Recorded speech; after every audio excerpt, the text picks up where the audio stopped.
Help us keep the Product Porch lights on by giving at patreon.com/theproductporch. Please review the podcast on your favorite platform. Your reviews help new listeners discover us. Thanks.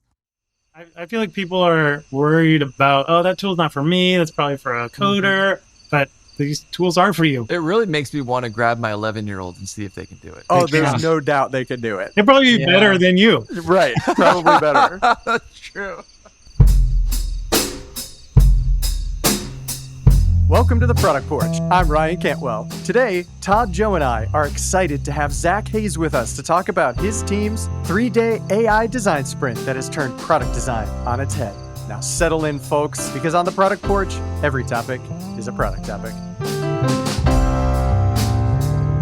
Hey guys, how you doing? Hey, fellas. Good to see everyone on the porch. You know what's funny is usually we say at the beginning of this, I feel like we're like, man, it's been a long time. Actually, recently, I feel like I've seen just about as much of you as I need to see. Like, You've had your As fill. much as he needs to see. Todd's Did you had his catch that, fill of Joe. Yeah, he has a cup of Joe. Todd's brimming over the mug. Oh no, with, that's I can not take true. his passive aggressive behavior any day of the week. It's totally fine. Oh, boy. That's not true. And you know that I just have aggressive behavior, not passive aggressive behavior. But it is great to see you guys again. I'm glad to be back. We have a friend joining us, Zac Hays, joining us on the podcast today. Zac, good to see you. Pull up a porch chair. Good to see you. I'm excited to be on the porch. This is cool. So Zac, for everyone, Zac is a chief product officer at Luxury Presence. That's a SaaS platform that empowers real estate agents. And he brings over 20 years of experience in tech, starting his career at big companies like Microsoft and TiVo. And even though he lives in Silicon Valley, he spent the last decade focused on solving non-Silicon Valley problems like commercial construction and residential real estate. Zac, glad to have you here. Thanks for having me. I want to tell everyone why Zac's here today. So I was on LinkedIn and I see this post that starts off with, I don't know how to be a product manager anymore. And I see this from a very experienced product professional. We've all seen that stuff, so I'm like, okay, is it that or is this real? Let me go into it. And right away caught my eye because he describes this 3-day AI-powered design sprint. And it had things, he learned things he wouldn't expect it to have learned.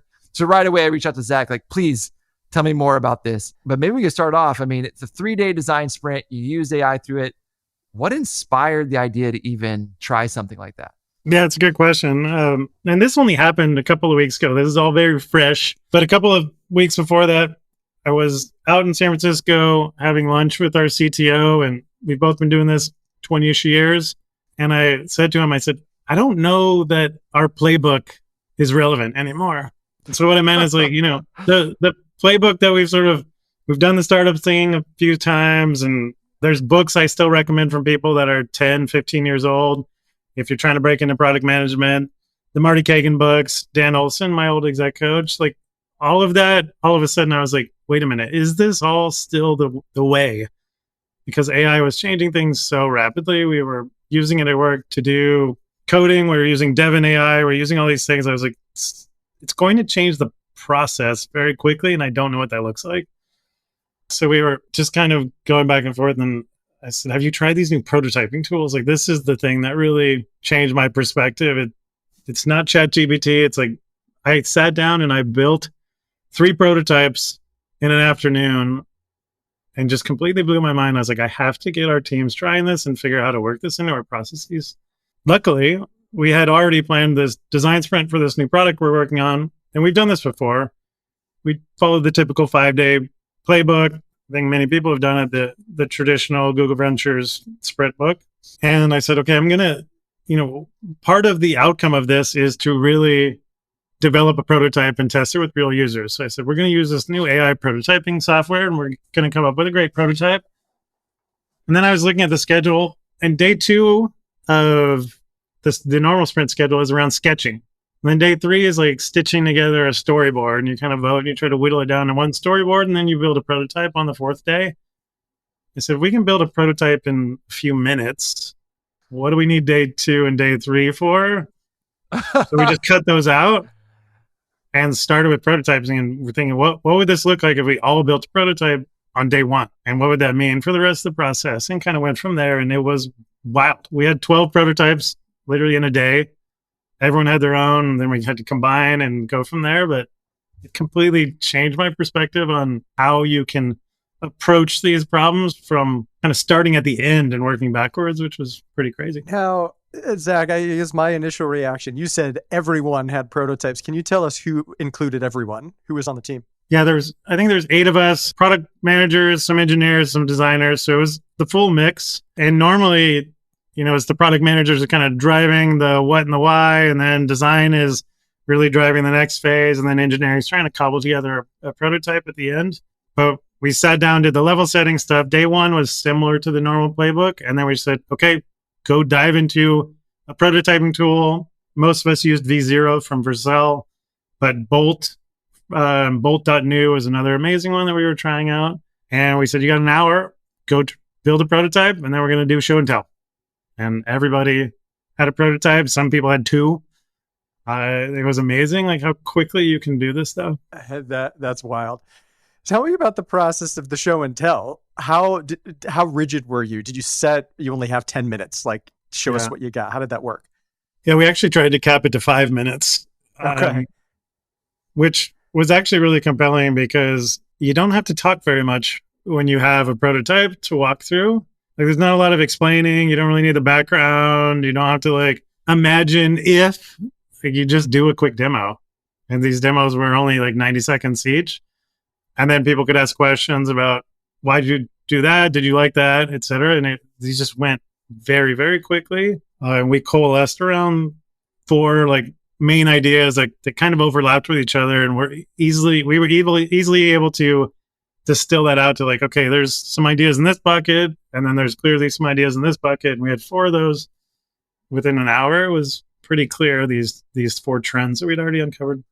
Well, I'm interested in hearing the variance across these different ideas, these different concepts, because I think one thing that people are nervous about with AI is the lack of originality, right? They're concerned, hey, if we use AI, like the 3 of us or the 4 of us together went in a room and asked it to write a poem about birds, we'd come back with roughly the same poem. I think we're all kind of nervous about that kind of stuff.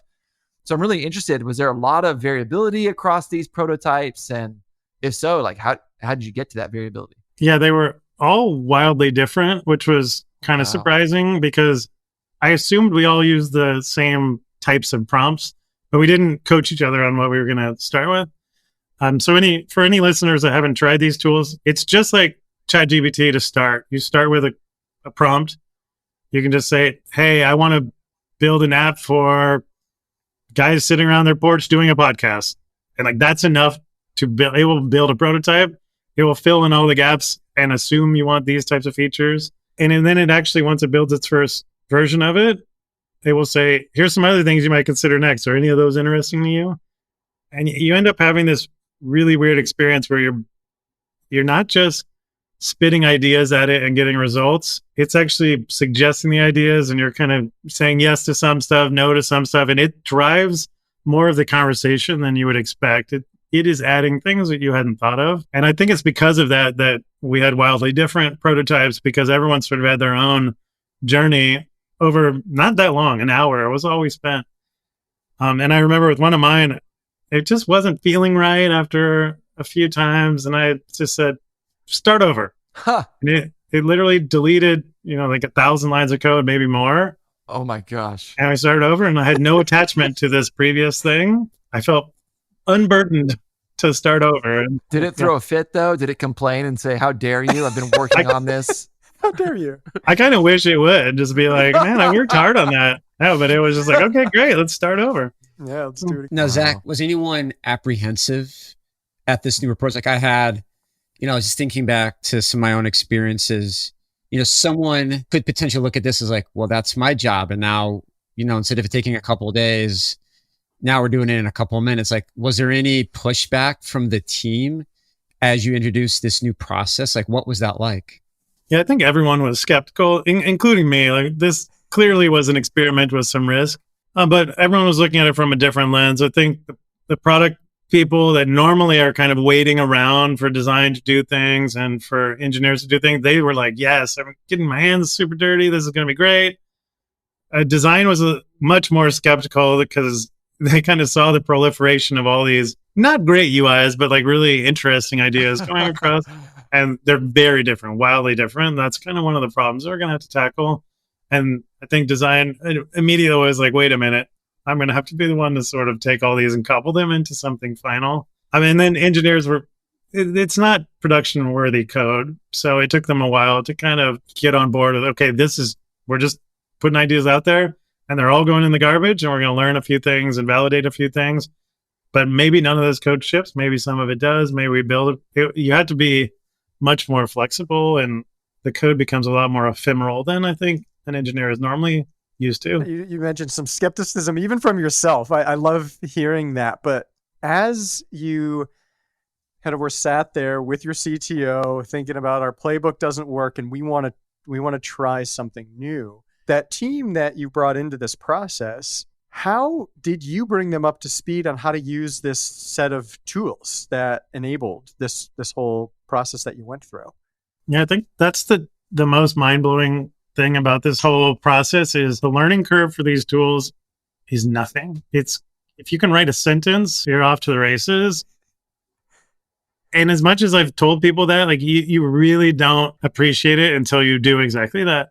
Just write one sentence and see what you made, and you feel like you made it, even though you did almost nothing. So I took your advice and I went to Bolt, and I had an idea for an application, and I wrote 2 sentences, and it built it. Like right now, it did it. Yeah. It was incredible.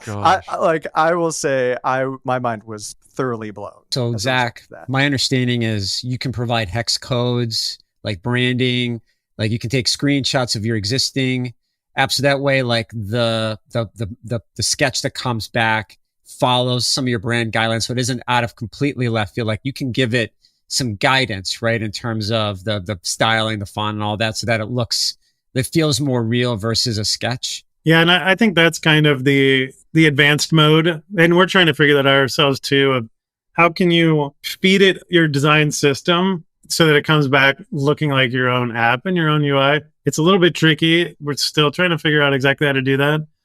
To get into the technical details, a lot of these are based off of Tailwind CSS. So if you have a design system that happens to be in Tailwind, you actually can take a lot of those tokens and feed them directly into these tools and get some amazing outputs. So we're still trying to figure out exactly what that process is. Maybe that will be a follow-up post someday. Nice. All right. So you saved all this time, right? You're condensing all the time it takes to do the wireframing and the mock-ups. What was the net result? Was it you were able to get more done in the sprints? You're able to, like, what was the outcome? Like, what was the value of implementing this new way of working? Like, how did it benefit you? How did it benefit the product you're working on? Like, were you able to work on more? Like, what's the end game? Yeah, it's a good question. So after a day, we have these 12 prototypes, and immediately, you could say, well, that's way too many for whatever your goal was. So we took one round of culling where we broke into teams based on those 4 buckets. I said we had 4 core parts of the app, and we broke into teams of 2 people and 3 people. I started digging into those 4 areas and building. And sometimes we forked one of the old prototypes and built from there. That's something you can easily do in these tools. Just copy and make a new version of it. Sometimes we started over, and we actually found that it gets harder the more people you try to collaborate with in these tools at the same time. It starts to get too many cooks in the kitchen very quickly. So 2 pieces of advice on that front: if you decide to do this as a team, 2 people is plenty. 2 people and the AI is enough. You're going to get something amazing. It's a lot of brains already. If you have to go bigger than that, you need like a pilot that is driving and sort of doing all the prompting, and everyone else can kind of chime in, but you lose a lot of velocity the more people you have, which was a weird constraint that I didn't expect. We broke into these teams, though, and we ended up with 4 prototypes after the second round and that was still kind of more than we had expected, because the normal design sprint process, you end up with 1 at the end, and that's kind of what we intended to do. But these 4 prototypes were so different. There was no way to stitch them together cleanly to sort of put them in front of a user and say, okay, here's a holistic story, like poke through these 4 prototypes. So we ended up saying, oh, why does it have to be 1? We said, one of these, actually, we don't have a lot of, like, the assumptions are kind of validated. We can build. We don't really need to user test one of them. The other three, we have all these questions about. Let's test all three of them separately. We put them up on an unmoderated user testing site. We use userbrain.com, but user testing, there's a million of these. And the next day, we had 15 real estate agents that we recruited through these tools, which is our audience, 5 on each prototype, went through these scripts that we had written for them. And we validated and, more importantly, invalidated a lot of assumptions, like within a 24-hour turnaround across 3 very different prototypes that kind of had extreme versions of each other in each. So a tangible example, one was completely autopilot. Like, it did all these things for you, extreme autopilot. And customers were like, oh yeah, I could see this being really cool, but I would want control over it in this scenario. And so we like figured out where the line is. One was the opposite. It was all this manual work, but we kind of overloaded you with data. And they said, oh yeah, I could see that being okay if it was digestible and only once a day I looked at it like a digest. So we got all these little nuggets by pushing these prototypes to their extremes in these different realms. All like multi-threaded. We're doing this all simultaneously, which is pretty impressive over 24, 48 hours. So I'm curious, like, can you give me an example of a hypothesis you invalidated? Yeah. So a specific one, we had this flow where we were going to like fully autopilot, you getting in touch as a real estate agent, you following up with one of your clients. They'd done some actions and we had figured out the actions they had done, and we were going to like send a text on their behalf or do something fully automated, which to a tech person, this sounded great. I was like, this is obvious time saver. This is going to be killer. And it was surprising the results we got were, no. Like, I love the suggestion, but I want to have final eyeballs on it before it goes out in certain scenarios, which was another surprising thing. There were some times that they're like, yeah, forget it. If I've never met the person, you do what you want. But if this is someone that I'm like actively working, I have a relationship with, I need some creative control before things go out. We were able to dissect these nuances to this assumption just so quickly by hearing in their own words them walking through these prototypes. And they weren't, not paper prototypes. It's not just a design that wasn't clickable or only clickable where you had hotspots.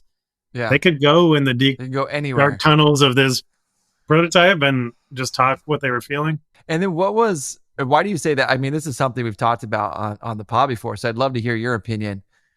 Like, why do you talk about invalidating hypotheses being even more important? Oh, because I've built the wrong products many times in my career and it's way more painful. I love it. I don't think there's a product manager out there who hasn't had that problem, right? Dude, we've talked about this here before, but one thing I mention all the time is like, look, I can never fully learn I'm right.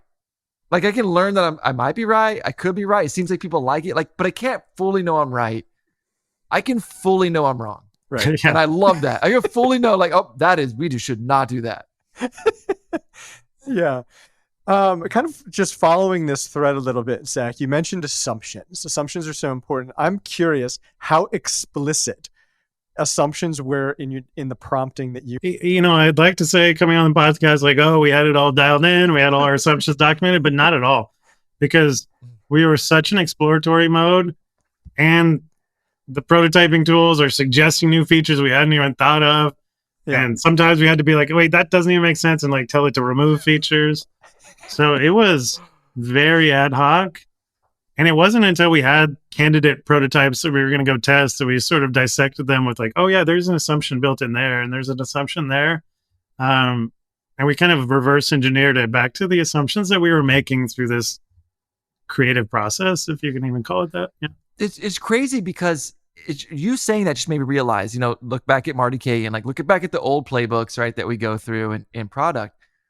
I think the reason that we did that, we've got to get assumptions on the table. We got to at the beginning. We got to get our hypotheses on the table, is because we know how valuable time is. And we know how long it takes like to design a product. But to your point, it's like, hey, when we can rip through a bunch of prototypes, suddenly we can like flip the process, right? Like we can do the prototypes and then refine and come up with hypotheses and then test. Like, that's when And that's why I posted, like, I don't know how to be a product manager anymore, because that's where my mind was going, is like, we have the process all backwards all of a sudden. And I've been living the last 20 years in this very like documentation first mindset of, you define the problem, you do the research, then you describe the why, and you hand it to the design team, and they help you come up with a solution. We didn't even need the why really to start prototyping. You could just see what happens, and it was a lot more organic and serendipitous than you could ever imagine. Yeah, and you kind of mentioned something there as you were answering my question, Zac, that it came up with some things that you didn't expect, and it was like, well, we don't want that. How often did you see it hallucinate through these cycles that you were going through? It's a funny term, because hallucination and creativity in this realm are kind of one and the same. It can't really be wrong. I guess maybe if you have some specific constraints that you need for your particular prototype. It did make up some goofy test data a few times that it would plug it in. But then wildly, we could say, no, make those names more realistic. Make those avatars look like real people. Make those homes look like real homes. This is a real estate app. And it found sources of this data that we'd never even heard of. Open sources of avatars that match real names, that make sure that the place that they're and the age are all mapped together. And it was generating images of realistic homes using an API I'd never seen before. It's calling out to all these things. It was just amazing, like completely wild. Like even that, I mean, that's an interesting finding I would have never considered. It could find APIs that we didn't think of. That saves a ton of time. Yeah. Is there anything that we haven't talked about yet that surprised you from this experience, or something that you learned about it that you didn't anticipate?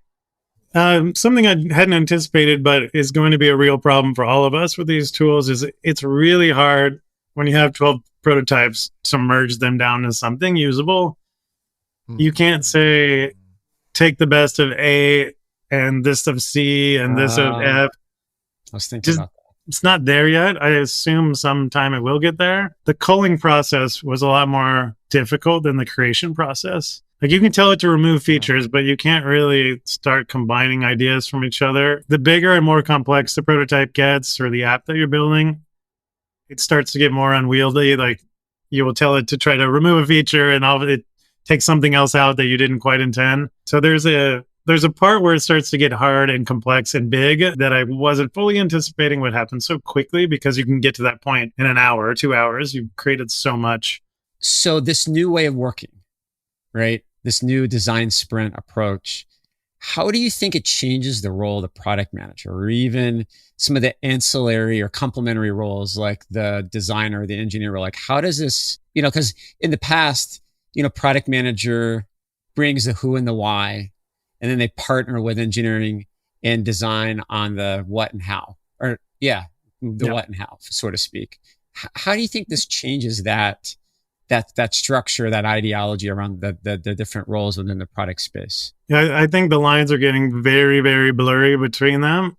And as product managers, we all need to be very comfortable flexing into those other areas, because like, I've been doing this 20 years. That's why I had this freak out moment. Like, I need to get my hands dirty with this stuff, because the old way of thinking about this, like, product manager can write the spec and then user stories or jobs to be done, like whatever your flavor of documentation is completely changing. And it's exciting because you should not be blocked very much at all in the beginning of the process. Like, if you're waiting for a designer, there's no reason. You can build a prototype. If you're waiting for a coder to code up something so you can test it with a user, you shouldn't be. Like, your job is changing because you can do more yourself, and you should be able to fully validate these ideas before anyone else has to get involved. But then on the flip side of that, I don't know what that means for how do you get this stuff from prototype to full production, because there's still this chasm of you've got all these validated ideas, you have this kind of janky prototype, but you still have to kind of go through a design process and make sure that it fits your design system and where things are going holistically, and that you can build code that scales around this. So there's still a need for the other roles to be experts. So as you're saying that, we talk about a lot of skills that product managers need to have. Like, one of them is storytelling. They got to be a good storyteller. so people can understand. Like, got to be able to communicate with all these different teams and tell these right stories, right? And what's interesting is when you describe what you did, I see a lot of it as, I don't know what the right term is, but expanding on product abilities already. And you kind of get a cheat code for when you have to explain it to the rest of your teams, to your customers, is you just have a prototype. You don't have to paint a vision of what the future might, you could just show them. It's just, I really think there's so compelling. much power there. Think love about that. how many people struggle to communicate that vision. I mean, that's really difficult to do. Like, that storytelling skill, it's important, takes lots of experience to master, but if you can slap up, no, this is what it is, like in front of people, that's like a hack. It's like a shortcut to what that whole process, right? But I will tell people, don't, as you have those presentations where you're show and telling, as Zach's describing here, don't talk about the technical details of what prompts you wrote and the things you did.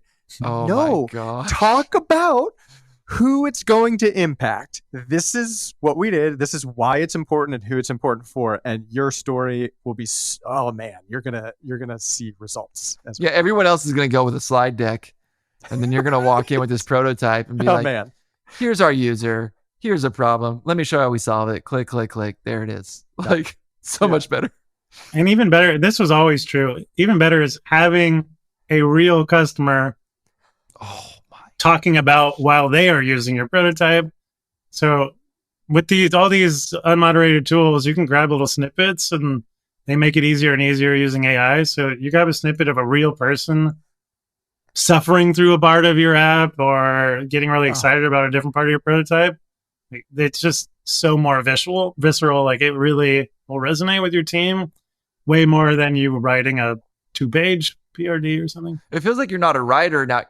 You're an editor. You're like a producer. yes. You've become an executive producer.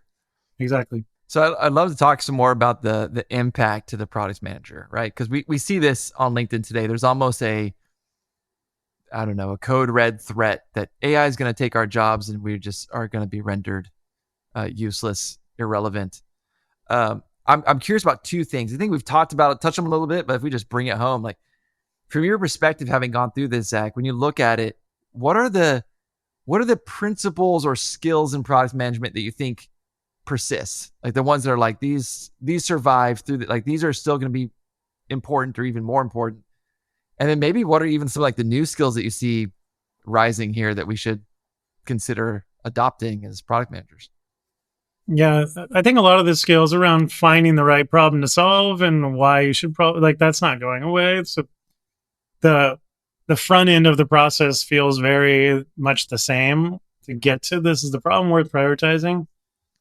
And then the back end of the process feels very similar too. Okay, I've got something, I need to get user feedback, dissect that feedback, generate some insights, do an iteration, and then launch it successfully. Like, a great product that doesn't get launched successfully is not a successful product. So the two bookends of the product job I don't think have changed much at all. But the middle, the building phase, is getting very compressed with AI, and you can do these iterations so quickly and get code created so fast. And I think that's the opportunity and the scary part of how are we involved in the middle. And clearly the new skills are rapidly iterating with these tools in the middle and doing as much as you can yourself. But I don't know how to coach somebody to do that besides just try. Just go play with it. Yeah. And somebody asked me recently, like, I just don't know where to start. Like, what should I try? Like, what should I be trying? I got questions. Who should I ask? I said, just find a buddy. Like, you can both be brand new novices. Maybe you've never even been at a software company. You just want to try this stuff. You sit down with somebody and just bounce ideas off each other and the AI, and you're going to do something.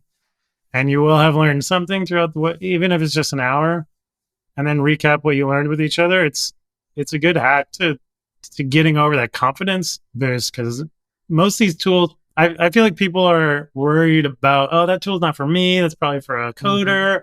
It generates code. I don't know how to read code, or it does designs. I've never been around design. That's fine. But these tools are for you. Surprisingly, they're absolutely for you, and you got to try it. So if you need a buddy to help you get some confidence, go grab one and absolutely try it. It really makes me want to grab my 11-year-old and see if they can do it.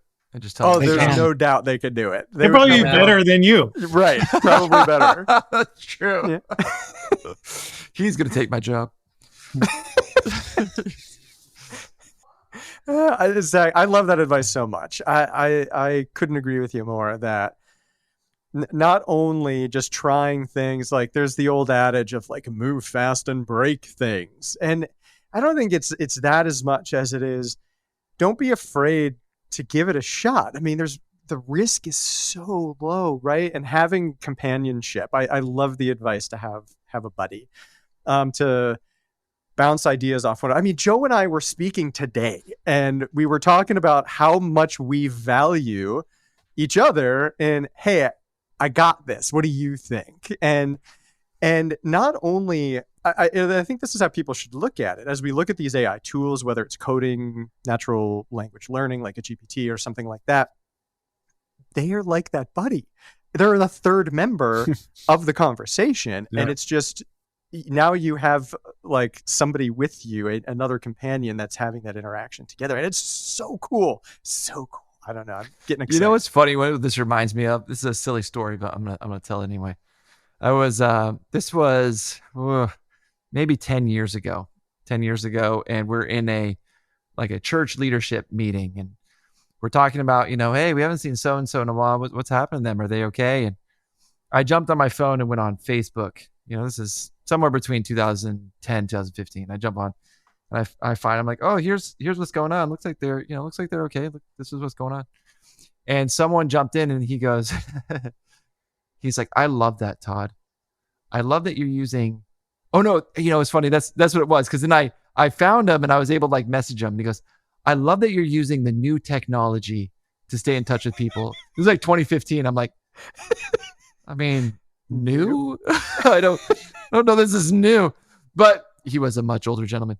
But anyway, it reminds me of at some point we just have to make this a part of our life now, or else that's when we do become the dinosaur who's saying, 10 years from now, maybe we should throw some AI design tool at this. It's like, yeah, grandpa, we all do that. We've all been doing that. So Zac, is that first, if someone say what's the first step I should take, right? Maybe they're still hesitant.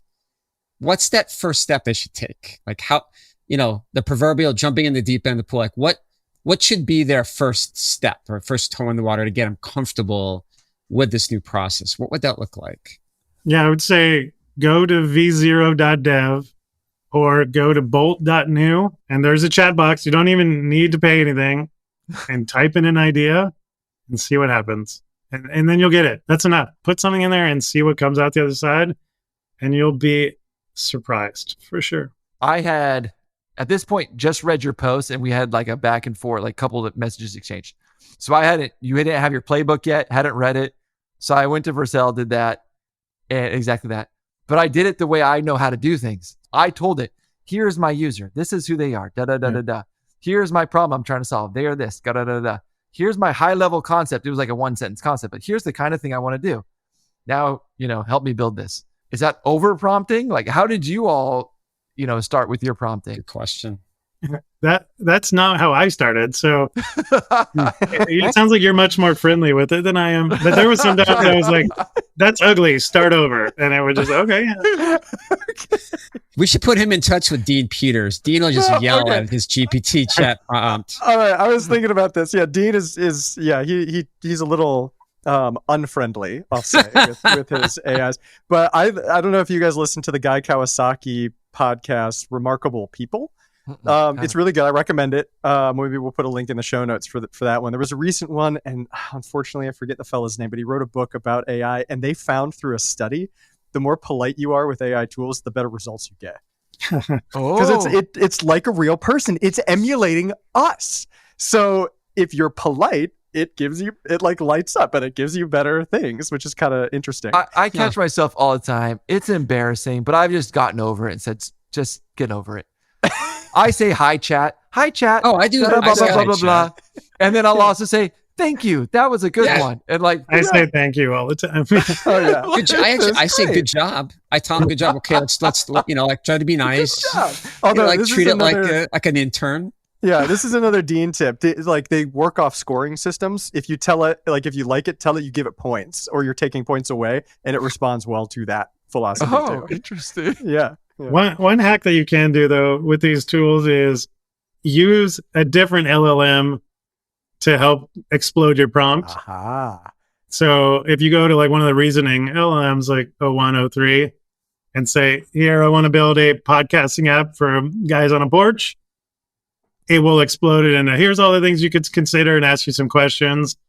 And then you can tell it, I need a prompt for a prototyping tool like V0, and it will know what you mean and explode it. And then if you have some sort of design system things you want to give it, it will help you construct a very long prompt. You can give it 2 pages of stuff. I don't know how much you even need it though, because the prototyping tool can do the same thing. I'm just picturing a future, because I do that right now with chat. I will ask it to ask me questions like, hey, what have I not considered? Ask me questions, and it'll answer those questions. I do that kind of stuff.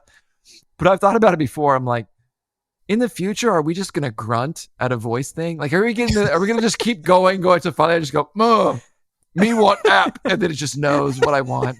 Like, it just feels like we're getting further and further removed. It's such a crutch in my life. Like, we went to a French restaurant the other day, and I didn't recognize a lot of the things on the menu. So I took a photo of the menu, sent it to GPT. I said, help me decide what I want to eat. And it did. We had a whole little conversation. Yeah. See? A buddy. You had your bot buddy there. I love it. Your translator. So Zac, we got to ask. You went through this exercise. You so awesomely shared in your LinkedIn post and also with the article you wrote, which we'll put a link to that in the show notes and everything so people can find it. But are you going to do it again? Like, what? And if you do, what do you plan to do differently next time? No, we're definitely going to do it again.